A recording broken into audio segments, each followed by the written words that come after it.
السلام عليكم ورحمة الله وبركاته.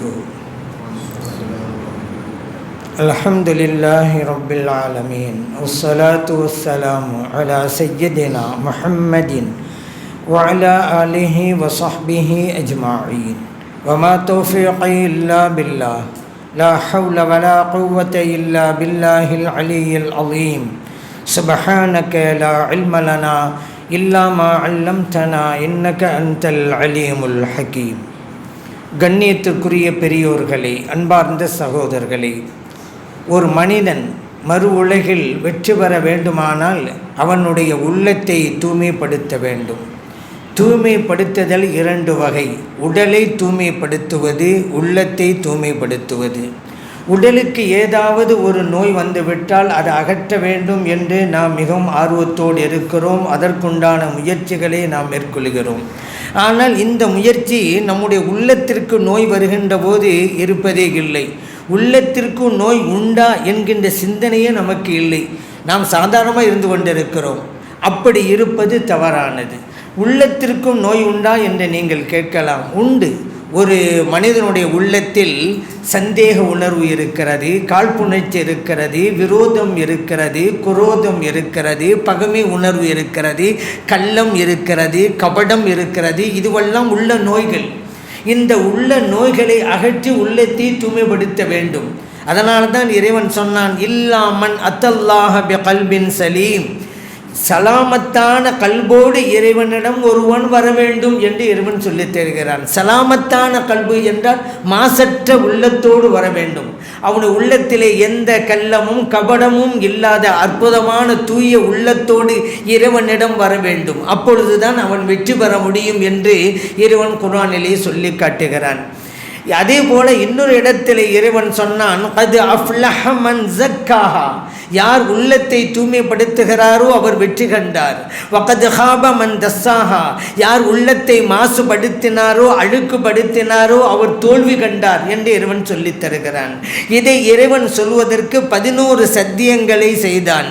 வஷ்ஷம்சி வதுஹாஹா வல் கமரி இதா தலாஹா வன்னஹாரி இதா ஜல்லாஹா என்று இறைவன் சத்தியங்களை செய்து கொண்டே இருக்கிறான். சூரியன் மீது சத்தியமாக, லுஹா நேரத்தின் மீது சத்தியமாக, சந்திரன் மீது சத்தியமாக, பகலின் மீது சத்தியமாக, இரவின் மீது சத்தியமாக, வானத்தின் மீது சத்தியமாக, பூமியின் மீது சத்தியமாக என்று இறைவன் 11 சத்தியங்களை செய்துவிட்டு சொன்னான், அது அஃப்லஹ மன் ஸக்காஹா. உள்ளத்தை தூய்மைப்படுத்தியவன் தான் வெற்றி கண்டான். இதை சொல்வதற்கு 11 சத்தியங்கள். நீங்கள் குர்ஆனை தேடி பாருங்கள். எந்த ஒரு இடத்திலும் இறைவன் இத்தனை சத்தியங்களை செய்து இல்லை. இறைவன் முக்கியமான ஒன்றை சொல்வதற்கு சத்தியம் செய்வான். 1, 2, 3, 4 இப்படி இருக்கும். ஆனால் 11 சத்தியங்களை இங்கே செய்கிறான். வேற எதை சொல்வதற்கும் இறைவன் இத்தனை சத்தியங்களை செய்ததே கிடையாது. உள்ளத்தை தூய்மைப்படுத்தி அதில் தான் உன்னை வெற்றி இருக்கிறது என்பதை சொல்வதற்கு 11 சத்தியங்களை செய்தான். அது மட்டுமல்ல, மக்களின் உள்ளங்களை தூய்மைப்படுத்துவதற்குத்தானே நான் இறை தூதர்களையே அனுப்பி வைத்தேன் என்கிறான் இறைவன் குர்ஆனிலே. ரசூலம் மின்ஹும் யத்லு அலைஹிம் ஆயாத்திஹி வ யுஸக்கீஹிம். இறைவன் திருத்தூதரை அனுப்பி வைத்தான். அந்த இறை தூதர் அல்லாஹ்வுடைய வசனங்களை ஓதி காட்டுவார்கள். வ யுஸக்கீஹிம், மக்களின் உள்ளங்களை தூய்மைப்படுத்துவார்கள். இதை சொல்வதற்குத்தான் இறைவன் இந்த வசனத்திலே நான் இறை தூதரை இதற்காகத்தான் அனுப்பி வைத்தேன். எனது வசனங்களை ஓதி காட்டுவார். நான் சொல்லித்தந்த கல்வி ஞானத்தை உங்களுக்கு கற்றுத் தருவார். உங்களுடைய உள்ளங்களையும் தூய்மைப்படுத்துவார். நபிமார்கள் வந்ததனுடைய பணியே உள்ளத்தை தூய்மைப்படுத்துவதுதான் என்றால் எவ்வளவு முக்கியத்துவம் வாய்ந்தது என்பதை இங்கிருந்து நாம் அறிந்து கொள்கிறோம்.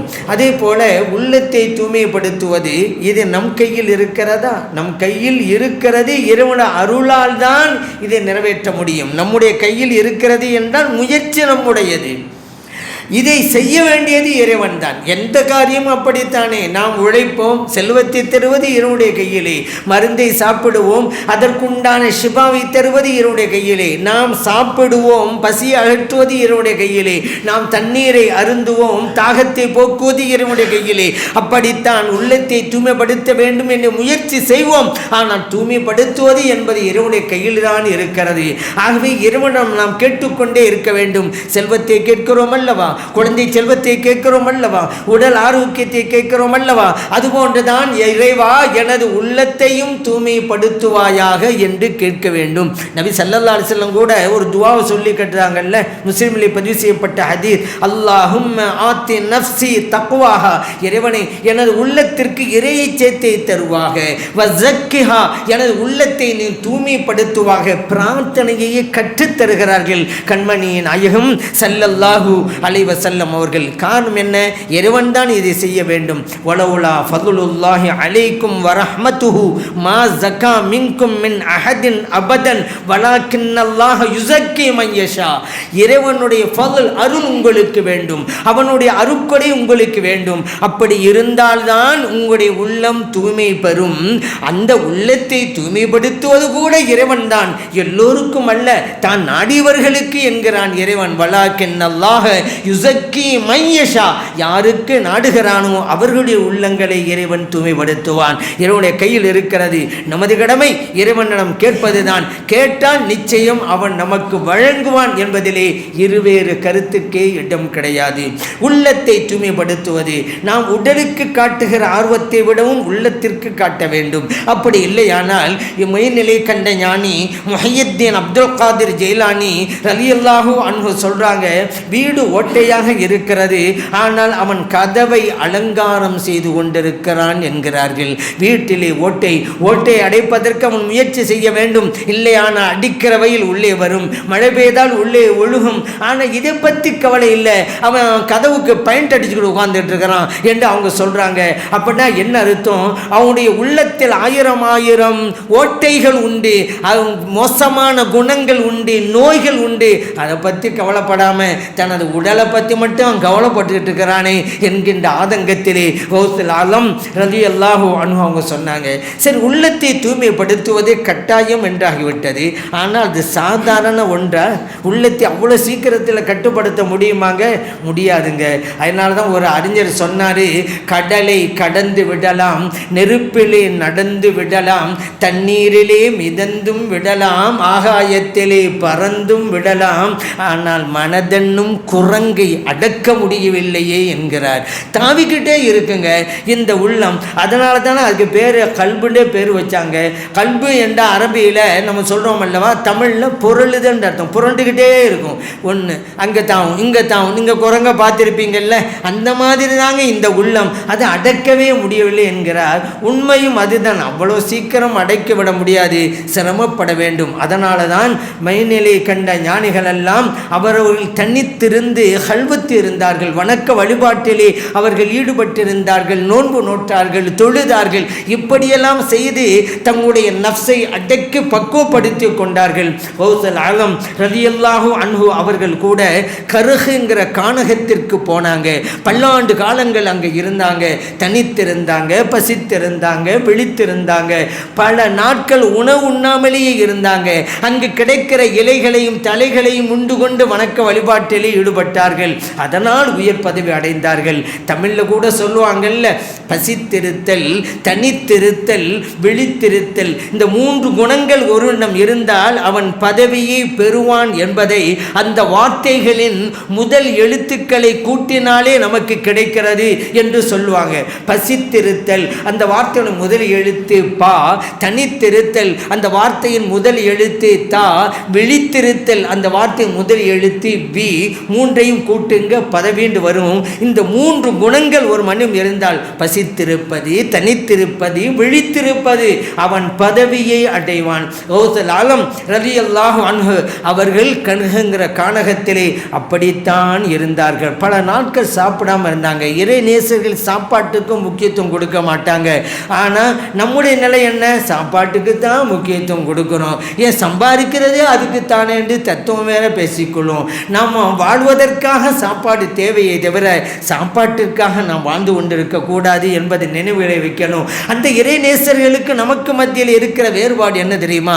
அந்த இறைநேசர்கள் ஒருவேளை கூட வயிறு நிரம்ப சாப்பிட்டதில்லை, ஆனால் நாம் ஒருவேளை கூட வயிறு நிரம்பாமல் சாப்பிட்டதில்லை. இதுதான் நமக்கும் அவர்களுக்கு மத்தியிலே இருக்கிற வேறுபாடு.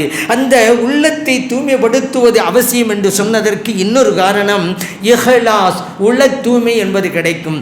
இறைவனுக்காகவே ஒரு வணக்கத்தை ஆற்றுவது. வணக்கம் செய்கிறோங்க, வணக்கம் செய்கிறது மட்டும் பத்தாது, அந்த வணக்கத்தை இறைவன் ஒருவனுக்காக செய்ய வேண்டும். வேறு எந்த ஒரு நோக்கமும் நம்முடைய உள்ளத்தில் வந்துவிடக்கூடாது.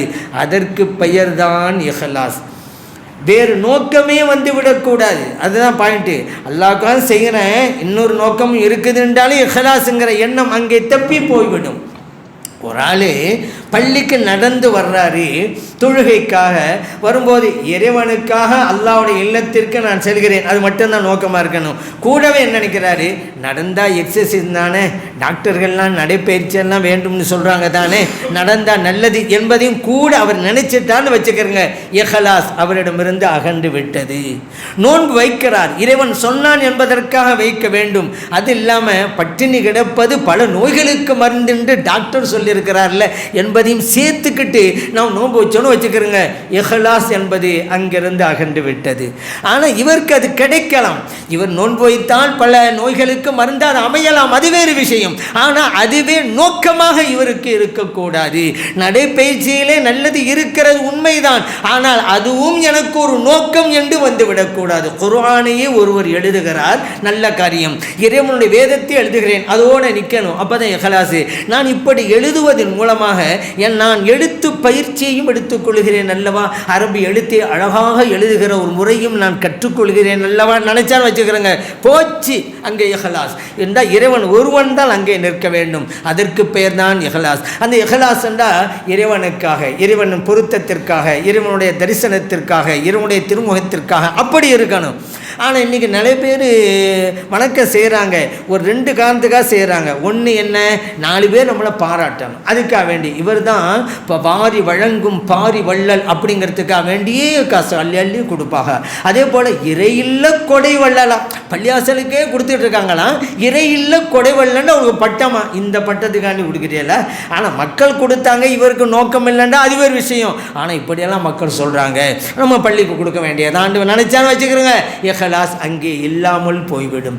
ஆகவே தான் மிகப்பெரிய தொழுகையாளிங்க சொல்லுகா என்ன இஷ்ராக்குன்னு அப்படி தொழுகிறாங்க என்று தன்னை பாராட்ட வேண்டும் என்பதற்காக ஒரு தொழுதால் அவருடைய தொழுகையின் மூலம் எந்த பலனையும் பெற முடியாது என்பது மட்டுமல்ல, அவருடைய தொழுகைக்காக அவர் தண்டனையை பெறுவார் இறைவனிடத்திலே. வயலுல்லில் முஸல்லீன் அல்லதீனஹும் அன் ஸலாத்திஹிம் சாஹூன், கவனக்குறைவாக தொழுகிறார்களே அவர்களுக்கு வயல் நரகம் காத்திருக்கிறது என்கிறான் இறைவன். அவங்க நன்மை கிடைக்காது, அது மட்டுமா தண்டனை. எனக்காக தானே வணங்கணும், நீ மனுஷனுக்கா வணங்கினேன். இப்போ பாருங்கள், இது ஷிர்க்குங்கிறது, ஷிர்குல் அஸ்கர். வஹாபியிட்ட ஷிர்குல் அஸ்கர் நிறைய இருக்கும். நம்மளை பார்த்து தர்காவுக்கு போனோன்னு எனக்கு ஷிர்க்கு சேருங்க, ஷிர்க்கு சேருங்க. வஹாபியிட்ட பாருங்கள், ஷிர்க்கு இருந்துக்கிட்டே இருக்கு. ஏன் அல்லாதவர்க்க வணக்கம் செய்கிறாங்க. ஒரு இடத்துல பானை வைப்பாங்க, தண்ணி பானை, அதுக்கு ஒரு போர்டு, இந்த ஜமாத்து. நான் கேட்குறேன், அல்லாவுக்கு தானே செய்றீங்க, அங்கே என்ன போர்டு, அங்கே என்ன கொடி, பானை கொடி, தர்கா கொடிக்கு ஆதாரம் கேட்டீங்க, இப்போ பானைக்கு பக்கத்தில் கொடி வச்சு விட்டீங்க. இதுக்கு என்ன ஆதாரம்? ரோட்டு ஓரமான கொடி, எத்தனை கிலோமீட்டர் அளவுக்கெல்லாம் கொடி, தர்காவில் ஒரு கொடி தான் பறக்கும், ஆதாரம் என்ன அப்படின்னாங்க. ரோட்டு எல்லாம் கிலோமீட்டர் கணக்கில் கொடி பறக்குது, இதுக்கெல்லாம் என்ன ஆதாரம்?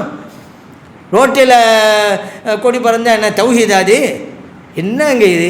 எதுவுமே ஒரு நிலை இல்லையா? இப்படி தான் போய்கிட்டு இருக்கு அந்த வஹாபின் நிலை. நான் என்ன சொல்கிறேன், இந்த வஹாபிகள் ஒரு சின்ன வணக்கம் செஞ்சாலும் அதில் பெருமை பேசுகிறார்கள், பெருமை தேடுகிறார்கள். நாங்கள் தான் இதை செய்தோம் என்று மக்களுக்கு விளம்பரப்படுத்துகிறார்கள். இவ்வளவு காரியங்கள்லாம் செய்தோம் என்று என்ன செஞ்சு என்ன பிரயோஜனம்? ஒரு நன்மை கூட கிடைக்காத வணக்கத்துக்கு ஏன் இஹ்லாஸ் போச்சுல? அல்லாஹ் ஒருவனுக்காக செய்ய வேண்டும். சரி, இப்படி அடியா மக்களினுடைய போற்றுதலுக்கும் அவருடைய பாராட்டுதலுக்கும் வணக்கம் செஞ்சால் நன்மை போச்சு என்பது மட்டுமல்ல, தண்டனையும் கிடைக்கும். சரி, இன்னொரு வகை இருக்குது, அவங்க வணக்கம் செய்வாங்க. ஏங்க, அப்போ தானே சொர்க்கம் கிடைக்கும், அப்போ தான் நல்ல சொர்க்கத்தை தருவான், அப்போ தானே சுகமாக இருக்கலாம், இன்பம் இருக்கலாம், நல்லா அனுபவிக்கலாம், அதனால தான் அப்படிம்பாங்க. ஏங்க பாவம் செய்யலை? பாவம் செய்யலை. ஏங்க பாவம் செஞ்சால் நரகத்தில் தூக்கி போட்டுருவான்ல அல்ல. அப்போ இவங்களுக்கு நோக்கம் சொர்க்கம் நரகம், நல்லது செய்வது சொர்க்கத்தில் போவதற்காக, பாவத்தை விடுவது நரகத்தில் அல்லாஹ் போட்டு விடுவான் என்பதற்காக. அப்போ இறைவன் நோக்கம் அல்ல. இப்போ இது பரவாயில்லை, ரகம்தான், மோசம்னு சொல்ல முடியாது. ஏன்? இறைவன் சொன்னதை நம்பினாங்கல்ல. என்ன? நீங்கள் நல்லது செய்யுங்க சொர்க்கம் செருவேன் என்று அல்லாஹ் சொன்னதை நம்பினாங்கல்ல. நீங்கள் பாவம் செய்யாதீங்க, பாவம் செஞ்சால் நரகம்தான் என்று சொன்னதை நம்பினாங்கல்ல. அதனால் பரவாயில்லையே தவிர உயர்ந்த நிலையா என்றால் கிடையாது. காரணம் என்ன? உயர்ந்த நிலை என்ன? இறைவனுக்காக, சொர்க்கத்திற்காக இல்லைங்க. ஏங்க, சொர்க்கம் படைக்கப்பட்டது, நீங்கள் படைக்கப்பட்டவர்கள், சொர்க்கமும் படைக்கப்பட்டது. உங்களுடைய வணக்கம் படைத்த இறைவனுக்காக இருக்க வேண்டுமா? உங்களை போன்று படைக்கப்பட்ட சொர்க்கத்திற்காக இருக்க வேண்டுமா? நீங்கள் ஒரு பாவத்தை விடுவது உங்களை படைத்த ரப்பை பயந்து இருக்க வேண்டுமா? உங்களை போன்று படைக்கப்பட்ட ஒரு நரகத்தை பயந்து இருக்க வேண்டுமா? சொல்லுங்க. ஆனால் அதனால் இது உயர்ந்த நிலை கிடையாது. வமா உமிரு இல்லா லியஅபுதுல்லாஹ முஹ்லிஸீன லஹுத்தீன். அல்லாஹ் குர்ஆனில் சொல்கிறான், இஹ்லாஸான நிய்யத்தோடு வணக்கம் செய்ய வேண்டும் என்று தான் அவர்கள் பணிக்கப்பட்டிருக்கிறார்கள். ஒரு வணக்கத்தை செய்கிறோம் அப்படின்னு சொன்னால் 2-3 காரணம் இருக்கலாம். நமக்கு நல்ல காரணமாக இருக்கணுங்க. ஒரு ஆள் கடலுக்கு போகிறான், இன்னொரு ஆளும் கடலுக்கு தான் போகிறான். 2 பேரும் கடலுக்கு தான் போகிறாங்க. ஒரு ஆள் மீன் பிடிக்க போகிறான், இன்னொரு ஆள் முத்தெடுக்க போகிறான். அதனால் மீன் பிடிக்க நம்ம இருக்கக்கூடாது, முத்தெடுக்கணும். சொர்க்கத்திற்காக இருக்கக்கூடாது, சொர்க்கத்தையும் படைத்த இறைவனுக்காக நம்ம வணங்கணும். நீங்கள் குர்ஆனில் எந்த ஒரு வசனத்திலாவது நல்லடியார்கள் சொர்க்கத்திற்காக வணக்கம் செய்வாங்க காமிச்சிருங்க. ஒரு வசனத்தை காமிங்க. ஒரு வசனத்திலாவது நல்லடியார்கள் யார் தெரியுமா? அவர்கள் சொர்க்கத்திற்காக நல்லமல்கள் செய்வார்கள். ஒரு வசனத்தில் இருக்கா? இல்லைங்க. நல்லடியார்களுக்கு நான் சொர்க்கம் கொடுப்பேன் என்று அல்லாஹ் சொல்கிறான், அது வேறு விஷயம். நல்லடியார்கள் சொர்க்கத்திற்காக வணக்கம் செய்வாங்க கிடையாது, வேற எதற்கு? இறைவன் ஒரு இடத்திலே சொன்னான், லிவஜ்ஹில்லா, அல்லாவின் துருமுகத்திற்காக நல்வணக்கம் செய்வார்கள். இன்னொரு இடத்திலே சொன்னான், லிகா ரப்பிஹி, தனது ரப்பின் தரிசனத்திற்காக நல்வணக்கம் செய்வார்கள். இன்னொரு இடத்திலே சொன்னான், இப்திகா மர்லாத்தில்லா, அல்லாவின் பொருத்தத்தை தேடி அவர்கள் நல்வணக்கம் செய்வார்கள். அப்படித்தான் சொல்றான். அல்லாவின் தரிசனம், அல்லாஹுடைய திருமுகம், அல்லாஹுடைய பொருத்தம், இதுக்குத்தான் அமல் செய்வார்கள். அப்படிதான் குர்ஆனில் இடம்பெற்றிருக்கிறது. சொர்க்கத்தை அமல் செய்வாண்டி இல்லை, ஆனால் அல்லாஹ் சொர்க்கம் தர்றங்கிறான், அது வேறு விஷயம். அப்போ நம்ம அல்லாவிற்காகத்தான் செய்ய வேணும். அதனால தானே ராபியத்துல் அதவியா ரலியல்லாஹு அன்ஹா இறைவனிடம் அடிக்கடி முறையிடுவாங்க, எனது இறைவனே, உன்னை நான் வணங்குகிறேன், நீ படைத்து வைத்திருக்கிற சொர்க்கத்தின் மீது ஆசைப்பட்டல்ல. இறைவனே, உன்னை நான் வணங்குகிறேன், நீ படைத்து வைத்திருக்கிற நரகத்தின் மீது நான் கொண்டிருக்கிற பயத்தினாலும் அல்ல, நான் உன்னை வணங்குகிறேன். ஏன் தெரியுமா? உன்னுடைய ரிலா, பொருத்தம் வேண்டும், அதற்காகத்தான் நான் உன்னை வணங்கி கொண்டிருக்கிறேன் என்றார்கள். வலிமார்கள் எல்லாம் அப்படி வாழ்ந்தவர்கள். இந்த இஹ்லாஸ் கிடைக்க வேண்டுமென்றால் நம்முடைய உள்ளம் தூய்மை பெற வேண்டும். அதனால தான் தஸ்கியத்துன் நஃப்ஸ்ன்னு சொல்லுவாங்க அரபி மொழியிலே, உள்ளத்தை தூய்மைப்படுத்துவது. ஒரு காரியம் செய்கிறோம், உள்ளத்தை வச்சு தான் அல்லாவே அதற்கு எடை போடுவான். உள்ளத்தை வச்சு தான் இந்த செயல் கரெக்டாக இல்லையா, நன்மை உண்டா தப்பு உண்டா, செயலை மட்டும் பார்க்கறதில்ல அல்லாஹ், உள்ளத்தையும் சேர்த்து தான் பார்க்குறான். சாதாரணமாக நீங்கள் எடுத்துக்கலாமே, இப்போது பள்ளி ஆசை கட்டுறாங்க மக்கள் எல்லாம், அது சில பேர் கற்களையும் சுமந்து கொட்டுக்கிறாங்க. வேறு நடக்கும்ல, பள்ளி ஆசை கட்டிக்கிட்டே இருந்தால் கல்லை சுமந்துக்கிட்டு இருப்பாங்கல்ல, இதை கல்லை சுமந்துக்கிட்டே இருக்கிறாங்க. ஒரு ஆள்கிட்ட போய் கேட்டார், என்னங்க நீங்கள் என்ன செய்கிறீங்க? அவர் சொன்னார், என் பார்த்தா தெரியலை, கல்லை தானே தூக்கிட்டு வந்துட்டு இருக்கிறேன், என்ன செய்யணுன்னு கேட்குற அப்படின்றாரு. இன்னொரு ஆள்கிட்ட போய், நீங்கள் என்னங்க செய்கிறீங்க? நான் என் மனைவி மக்களுக்காக சம்பாதிக்கிறேங்க, என் கூலிக்காக வேலைக்கு வந்திருக்கிறாரு. இன்னொரு ஆட்டை கேட்டால், நீங்கள் என்னங்க செய்கிறீங்க? அல்லாஹ்வுடைய இல்லத்தை எழுப்பி கொண்டிருக்கிறேன் என்றார். 3 பேரும் கற்களை சுமக்கிறார்கள். 3 பேருக்கும் ஒவ்வொரு நோக்கம் உண்டு. அதனால் தான் இறைவன் செயலை மட்டும் பார்ப்பதில்லை, உள்ளத்தையும் சேர்த்து தான் நோக்குகிறான். ஒரு இளைஞர் கை காலை நீட்டிக்கிட்டு இருக்கிறாரு, இன்னொரு இளைஞரும் காலை நீட்டிக்கிட்டு தான் இருக்கிறாரு. அப்போ 2 பேரும் காலை நீட்டி இருக்கிறாங்கல்ல. இப்போ ஒரு பெரியவர் வர்றாங்க, வந்த உடனே 2 பேருமே காலை மடக்கலை. 2 பேரில் ஒரு இளைஞர் நினைக்கிறாரு, பெரியவங்க வர்றாங்களே, காலை மடக்கணுமே மரியாதைக்காக, ஆனால் என்னுடைய கால் மடக்க முடியாத நிலையில் அல்லவா இருக்கிறது, நான் மடக்க நினைக்கிறேன் ஆனால் முடியவில்லையே என்று உள்ளத்துக்குள்ள வருத்தத்தோடு இருக்கிறார். இவருக்கு நன்மை எழுதப்படுகிறது. இன்னொரு இளைஞர் அவர் கால் நீட்டிட்டு தான் இருக்கிறாரு. அவர் நினைக்கிறாரு, இவங்க பெரியவங்களும் இவங்க மரியாதைக்குன்னு காலையில் மடக்கணுமோ அப்படி மனசு நினைச்சிட்டு இருக்கிறாரு. அவருக்கு பாவம் எழுதப்படுகிறது. இருவருடைய செயல் ஒன்று, ஒருவருக்கு நன்மை, இன்னொருவருக்கு தீமை. காரணம் என்ன? எண்ணம் தான். இதைத்தான் நபி ஸல்லல்லாஹு அலைஹி வஸல்லம் சொன்னாங்க, இன்னல்லாஹ லா யன்துரு இலா சுவரிக்கும் வ அம்வாலிக்கும். இறைவன் உங்களுடைய தோற்றத்தை பார்க்க மாட்டான், உங்களுடைய செல்வத்தை பார்க்க மாட்டான். வலாக்கின் யன்துரு இலா குலூபிக்கும் வ அமாலிக்கும். உங்களுடைய செயலை பார்ப்பான், உங்களுடைய உள்ளத்தை பார்ப்பான் என்றார்கள் நபிகள் நாயகம் ஸல்லல்லாஹு அலைஹி வஸல்லம் அவர்கள். உங்களுடைய தோற்றத்தை பார்ப்பதில்லை இறைவன். இவர் என்ன கருப்பரா அல்லது வெள்ளையரா அல்லது சிவப்பரா, அதெல்லாம் எல்லாம் பார்க்க மாட்டான். இவர் குள்ளமானவரா இல்லை ஒரு வளர்ந்த நெட்டையா இருக்கிறாரா, இதையெல்லாம் இறைவன் பார்க்க மாட்டான். உங்கள் செல்வத்தையும் கூட பார்க்க மாட்டான். இவர் ஒரு பணக்காரரா, இவர் ஒரு ஏழையா, அதெல்லாம் கிடையாது. இறைவன் உங்களுக்கு அமைச்சது உங்கள்கிட்ட இருந்துகிட்டு இருக்கு, அதெல்லாம் இது இறைவன் நோக்கம் அல்ல. இதை வைத்துத்தான் இறைவனிடம் நெருங்குவது என்பதெல்லாம் கிடையாது. இதை வைத்துத்தான் மறுமையிலே வெற்றி என்பதும் கிடையாது. இதை வைத்துக்கொண்டு நீங்கள் என்ன செய்கிறீர்கள் அதை பற்றி தான். அந்த செயலும் கூட எந்த உள்ளத்தோடு செய்கிறீர்கள் என்பதுதான். நல் வணக்கம் செய்கிறீர்கள், அந்த நேரத்தில் என்ன செய்கிறீர்கள் இறைவன் பார்க்கிறான். அந்த நேரத்தில் உங்களோட உள்ளம் எப்படி இருக்கிறது, எந்த மனத்தோடு செய்கிறீர்கள் அதையும் இறைவன் பார்க்கிறான். இப்போ புரியுதா? அதனால் இஹ்லாஸ் என்பது இறைவன் ஒருவனுக்காக செய்வது. அந்த தன்மை உள்ளத்தை தூய்மைப்படுத்தினால்தான் கிடைக்கும். சரி, இந்த உள்ளத்தை தூய்மைப்படுத்தும்னு சொல்கிறோமே, இப்போ நான் சொல்கிறோம். பொதுவாக சொல்லுவாங்க, நான் மறையை கற்றவனா ஞானி இல்லை, தன்னுள் நான் மறைய கற்றுக்கொண்டவனே ஞானி அப்படிம்பாங்க. ஞானி என்றால் நம்முடைய தஸ்கியத்து நஃப்ஸ், உள்ளத்தை தூய்மைப்படுத்துவது, நான் என்கின்ற உணர்வை அகற்றி எறிவது, நான் என்கின்ற அகந்தியை தூக்கி எறிவது, நான் என்கின்ற அகம்பாவத்தை ஆணவத்தை எல்லாம் நீக்குவது, அதுதான் தஸ்கியத்து நஃப்ஸ், உள்ளத்தை தூய்மைப்படு. நான் அப்படின்னு மமதே வரக்கூடாதுங்க, அதான் ரொம்ப முக்கியம். சரி, நான்கிறோம்ல, ஆனால் இன்றைக்கி இந்த நான் தான் பல பிரச்சனைக்கே காரணம். சண்டை, வம்பு, அடி உடி எல்லாம் ஏன்னா அந்த நான் தான், அந்த ஈகோ தான். ஈகோங்கிறது அகங்காரம், நான் என்கின்ற அகங்காரம், அதுதான் எல்லாத்துக்குமே காரணம். சரி, நான்கிறோம்ல, நான் தான் எது? ஒரு மனிதன் வகிக்கிற பதவியா? ஒரு கலெக்டர் பேசுகிறார், நான் கலெக்டர் பேசுகிறேன். குமாஸ்தாவோட பேசுகிறார், குமாஸ்தாவை பார்த்து நான் கலெக்டர் பேசுகிறேன் அப்படிங்கிறாரு. இப்போ இந்த இடத்துல நான் கலெக்டர் என்றார்ல, அந்த கலெக்டர் பதவி தான் அவரா? இல்லை.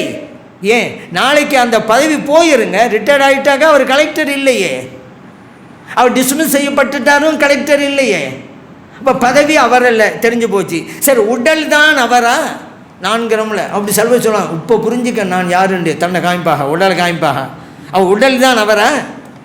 இல்லை. ஏன்? உடல் கொஞ்ச நாளைக்கு இருக்கும், அப்புறம் இல்லாமல் போயிருமாங்க. ஒரு ஆள் மூத்தா போயிட்டான்னு வச்சுக்கிறோங்க, அடக்கம் செஞ்சாச்சு. ஒரு 10 வருஷம் கழிச்சு அந்த இடத்த தோண்டுங்க, உடல் இல்லையே, அவர் இருக்கிறார்ல. யார் மூத்தா போனாரோ அவர் இருக்கிறாரு, உடலை காணோம். அவள் உடல் தான் அவரா? உடல் அழிந்து விட்டால் அவர் இல்லாமல் போயிருக்க, நான் அவர் இருக்கிறாரு, மறுமையில் எழுப்பப்படுவார், சொர்க்க நரமெல்லாம் இருக்குத. அப்போ அவர் இருக்கிறார், உடம்பு இல்லை. இப்போ நான் சொன்ன இந்த உடம்பும் அல்லண்டு ஆகிப்போச்சு.